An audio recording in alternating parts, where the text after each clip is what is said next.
अस्सलाम वालेकुम स्टूडेंट्स, कैसे हैं आप सब। मेरा नाम है बिस्मा असगर और यहाँ पे हम मिलके अभी तक एसिड्स बेसिस और सॉल्ट्स का चैप्टर पढ़े हैं, केमिस्ट्री ग्रेड 10th का। हमने एसिड्स और बेसिस की इतनी बात की और क्योंकि अब हम इसको ख़त्म करने जा रहे हैं, इसके एंड पे जा रहे हैं, तो हम थोड़ी सी और बात करेंगे कि एसिड्स कहाँ पे एक और रिएक्शन भी देते हैं।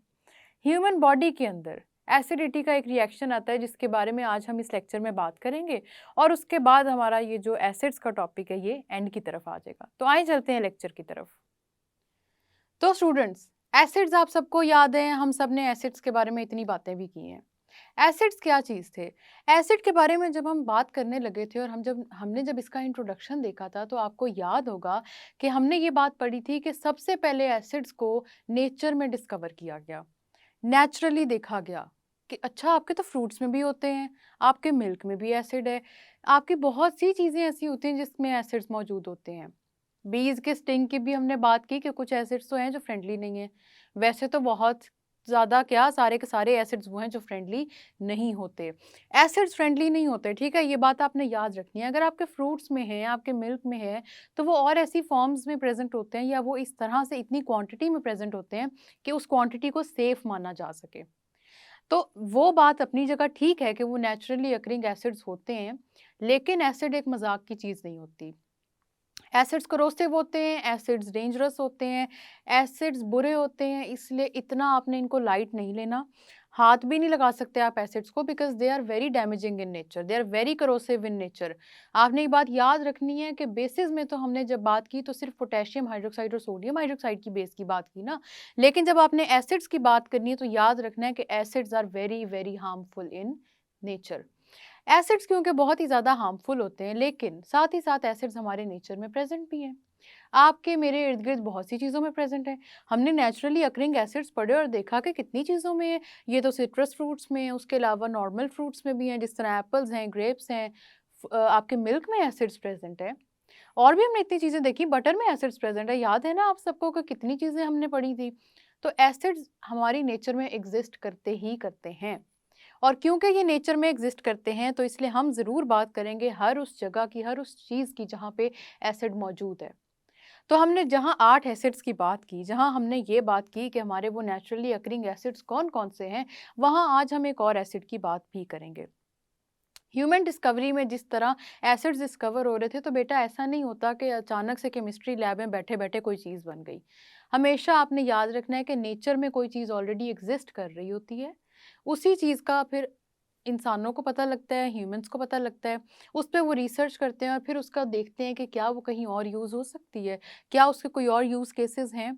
तो ऑलरेडी हमेशा याद रखना है बेटा, केमिस्ट्री में यूज़ होने वाली चीज़ें नेचर में पहले मौजूद होती हैं। वही चीज़ें नेचर से ली जाती हैं, उन्हीं चीज़ों को यूज़ किया जाता है और उसके बाद आपके पास केमिस्ट्री लैब में उन पे एक्सपेरिमेंटेशन की जाती है। तो जहाँ हमने इतने एसिड्स की बात की, आज हम एक और एसिड की बात भी करेंगे। तो बेटा अभी तक हमने बात की एसिड्स और बेसिस की और हमने एसिड्स और बेसिस के बहुत सारे यूजेस भी देखे। एसिड्स के बारे में हमने बहुत शुरू में भी एक बात की थी कि एसिड्स हमारे नेचर में मौजूद होते हैं, हमारे इर्द गिर्द मौजूद होते हैं। कुछ जो चीज़ें हमने देखी, जिस तरह फ्रूट्स हो गए, जिस तरह हमारा मिल्क हो गया, इसके अंदर किस तरह से एसिड्स मौजूद होते हैं, ये बात तो हमने की थी। साथ ही साथ हमने एक और बात भी की थी और वो ये थी कि आपके स्टमक के अंदर भी एसिड मौजूद होता है। जी हाँ, आपके स्टमक के अंदर भी। हाइड्रोक्लोरिक एसिड उसका नाम है। अब आप पूछेंगे मिस आपने तो कहा था कि acids are corrosive in nature, dangerous होते हैं, ये तो नहीं अच्छे होते। हमारे स्टमक के अंदर अगर एसिड मौजूद है तो इतने आराम से हम लोग ज़िंदा कैसे हैं? तो बेटा हमारे स्टमक के अंदर जो एसिड मौजूद होता है वो बहुत ही ज़रूरी होता है। उसका काम तो ये है कि वो फूड की डाइजेशन करेगा, ठीक है? फूड की डाइजेशन वो करेगा, इसीलिए उसका स्टमक में प्रेज़ेंट होना ज़रूरी है, लेकिन हमारा कोई भी ऑर्गन उसकी वजह से अफ़ेक्ट नहीं होता, किसी भी ऑर्गन को वो डैमेज नहीं करता। उसकी वजह ये है कि स्टमक के अंदर एक लाइनिंग होती है। वो लाइनिंग स्टमक की अपनी एक तरह से कह लें अपने सेल्स हैं जो उसको उस एसिड के अगेंस्ट प्रोटेक्ट कर रहे हैं।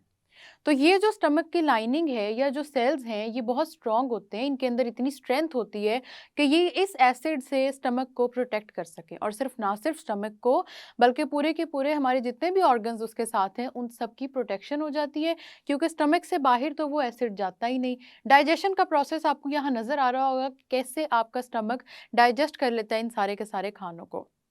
अब हाइड्रोक्लोरिक एसिड स्टमक में मौजूद है, इम्पॉर्टेंट है डाइजेशन के लिए, ये वाली बात तो हमें समझ में आ गई। दूसरी बात ये है बेटा कि कभी क्या होता है कि हम लोगों को कोई हाइपर एसिडिटी की एक कंडीशन हो जाती है। हाइपर एसिडिटी का मतलब होता है कि आपके स्टमक के अंदर एसिड की क्वांटिटी बढ़ जाती है। अब एसिड की क्वांटिटी किस तरह से बढ़ती है? एसिड की क्वांटिटी इंक्रीज होती है या तो स्पाइसी खानों की वजह से, या ओवर ईटिंग की वजह से, या बहुत ज़्यादा जंक और फास्ट फूड खाने की वजह से।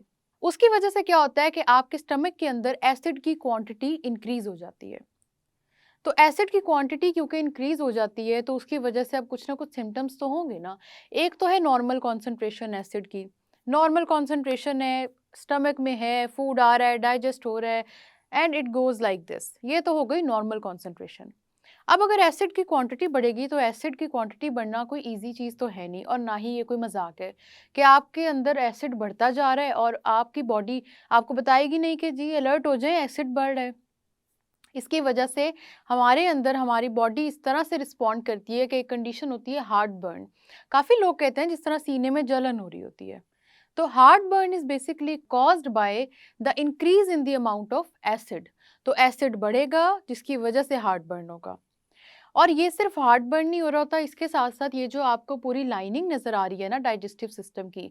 डाइजेस्टिव सिस्टम बेसिकली आपका क्या होता है? आपका डाइजेस्टिव सिस्टम आपके माउथ से स्टार्ट हो रहा होता है और ये एंड तक जाता है इंटेस्टाइन तक। अब यहाँ तक इस सारे के सारे डाइजेस्टिव सिस्टम को आप कहते हैं गैस्ट्रो इंटेस्टिनल ट्रैक्ट, जीआईटी जिसके बारे में कहा जाता है। गैस्ट्रो इंटेस्टिनल ट्रैक्ट पूरा का पूरा अफेक्ट होता है जब एसिड की क्वांटिटी बढ़ जाती है। एसिड की क्वांटिटी बढ़ी, आपका पूरा जीआईटी ट्रैक्ट क्योंकि अफेक्ट हो गया, तो उसकी वजह से क्या होगा कि सिर्फ हार्ट बर्न नहीं होता, आपका पूरा का पूरा बर्निंग सेंसेशन आ रही होती है जीआईटी ट्रैक्ट में। जीआईटी ट्रैक्ट के बारे में अभी हमने बात की, गैस्ट्रो इंटेस्टिनल ट्रैक्ट मतलब कि पूरा का पूरा डाइजेस्टिव सिस्टम।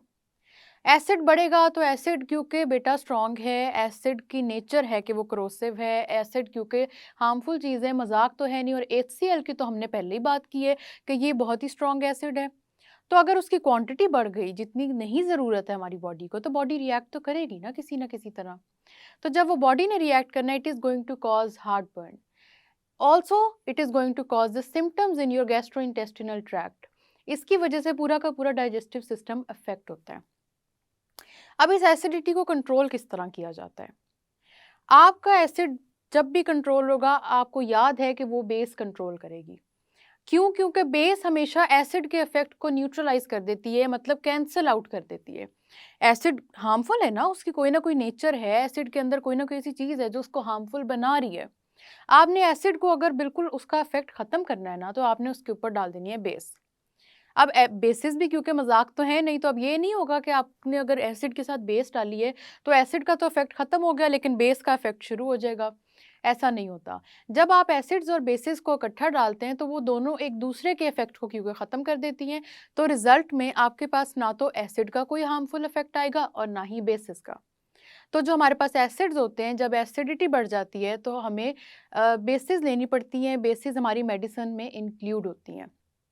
इसके बारे में जब हमने बेसिस का यूज़ पढ़ा था तो आप सबको याद होगा, मैंने आपको बताया था बेटा कि मैग्नीशियम हाइड्रोक्साइड, जिसका नाम है मिल्क ऑफ मैग्नीशिया, भी मिल्क ऑफ मैग्नीशिया या मैग्नीशियम हाइड्रोक्साइड मेडिसिन में यूज़ होता है, and it is use to cure the acidity of the stomach. ये न्यूट्रलाइज कर देता है उस इफेक्ट को जो स्टमक में प्रोड्यूस हो रहा होता है। तो क्या हुआ कि आपने जब एहतियात नहीं की, आपने ध्यान से नहीं खाया पिया, तो आपके स्टमक में एसिड की क्वांटिटी बढ़ गई, जिसको हमने कहा हाइपर एसिडिटी। एसिड की क्वांटिटी बढ़ गई और एसिड की क्वांटिटी बढ़ने की वजह से कुछ ना कुछ आ गए सिम्टम्स।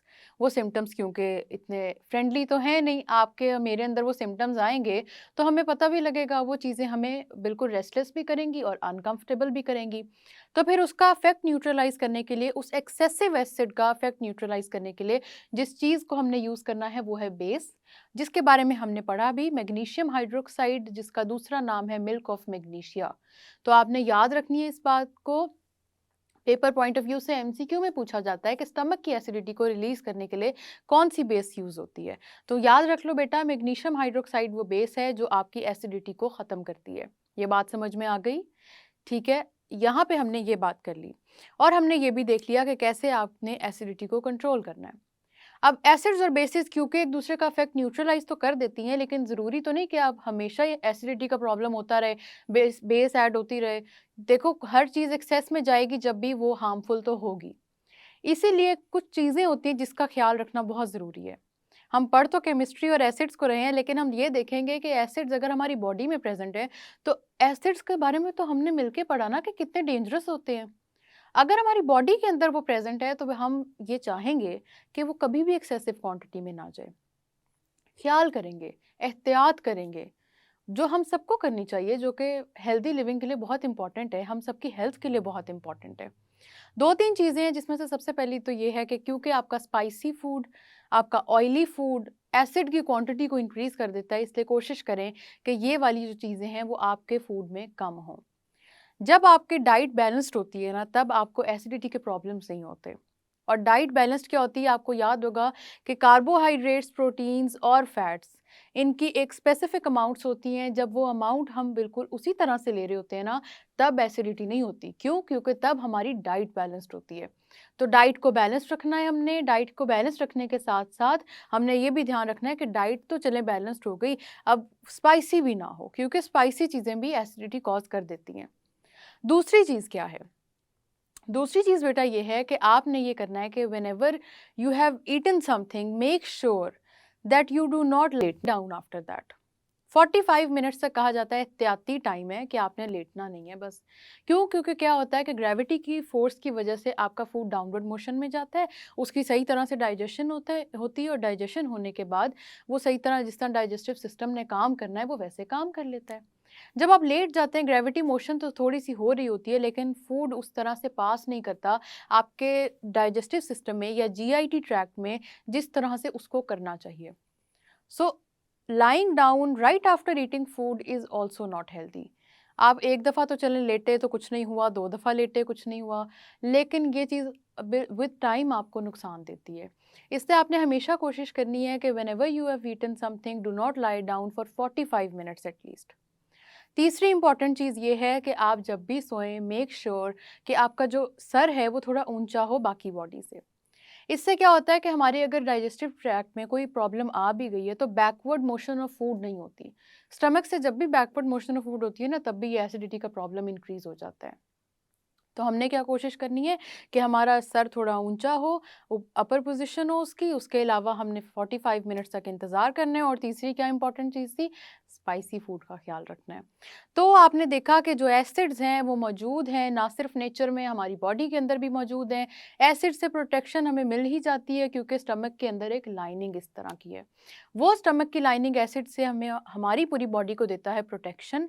लेकिन साथ ही साथ एसिड का बहुत ज़रूरी काम है, उसने फूड डाइजेस्ट करना है। वो फूड डाइजेस्ट नहीं हो सकता उस एसिड के बगैर। तो ये बाय नेचर है कि एसिड मौजूद है और एसिड का वो फंक्शन ये है कि वो फूड को डाइजेस्ट करता है। और साथ ही साथ हमने देखा कि अगर एसिड की क्वांटिटी इंक्रीज हो जाती है तो क्या नुकसान होता है। एसिड की क्वांटिटी इंक्रीज होने पे उसके न्यूट्रलाइजेशन की जहाँ पे भी बात होगी, आप लोगों ने ये बात याद रखनी है कि एसिड का इफेक्ट न्यूट्रलाइज करेगी बेस और बेस का इफेक्ट न्यूट्रलाइज करेगा एसिड। इन दोनों का रिएक्शन होगा। हमने न्यूट्रलाइजेशन रिएक्शन पढ़ा था जिसमें हमने देखा था कि जब एसिड और बेस एक दूसरे के साथ रिएक्ट करती हैं तो रिजल्टेंट हमारे पास बनता है सॉल्ट और वाटर। तो वाटर भी आपकी डाइट में बहुत इंपॉर्टेंट है, उसकी भी कंजम्पशन आपको चाहिए कि आप रखें। 8 to 10 ग्लासेस ऑफ वाटर लाजमी डेली पिएं। ये सारी की सारी चीज़ें आपके डाइजेस्टिव सिस्टम को नॉर्मली रिएक्ट करवाती हैं। तो ऐसा नहीं है कि केमिस्ट्री कोई ऐसी चीज़ है जो सिर्फ केमिस्ट्री लैब में हो रही है और आप कहें और परेशान हो जाएं कि भाई हमसे नहीं होती ये केमिस्ट्री। केमिस्ट्री ऐसी भी चीज़ है बेटा जो हमारी बॉडी में भी है। जिस तरह एसिड है बॉडी में भी ना, नेचर में भी एसिड इतनी चीज़ों में मौजूद है। इसलिए इन सारी चीज़ों को भी ध्यान से लेके चलना पड़ता है। जब आप इन सारी चीज़ों को इंटरकनेक्ट करके पढ़ेंगे और याद करेंगे, तब आपको बहुत ही अच्छे तरीके से ये पूरा कॉन्सेप्ट समझ आ जाएगा। तो ये बात थी हमारी स्टमक एसिडिटी के बारे में और हाइपर एसिडिटी के बारे में, जिसका इफेक्ट किसने न्यूट्रलाइज करना है? बेस ने। एंड बेस क्या चीज़ है? Milk of magnesia, magnesium hydroxide. उसको भी आपने याद रख लेना है। तो जी स्टूडेंट्स, आपने देखा कि किस तरह एसिड्स के बेशक यूजेस तो हैं दुनिया में, लेकिन साथ ही साथ अगर एसिड कहीं पे ज़्यादा हो जाए तो उसका नुकसान भी होता है। इस नुकसान को प्रिवेंट करने के लिए ही बेस को यूज़ किया जाता है, क्योंकि बेस आपके एसिड के इफेक्ट को ख़त्म कर देगा। और हमने केमिस्ट्री की बात करते करते एवरीडे लाइफ में किस तरह से एहतियात से चलना है उस बात को भी डिस्कस कर लिया। तो ये आपका टॉपिक था यहीं तक। अभी हम इसके बाद भी बात करेंगे, लेकिन वो बातें होंगी हमारी नेक्स्ट लेक्चर में। अभी इन्हीं बातों को दोबारा देखें, रिवाइज करें। मिलते हैं नेक्स्ट लेक्चर में, तब तक के लिए अल्लाह हाफिज़।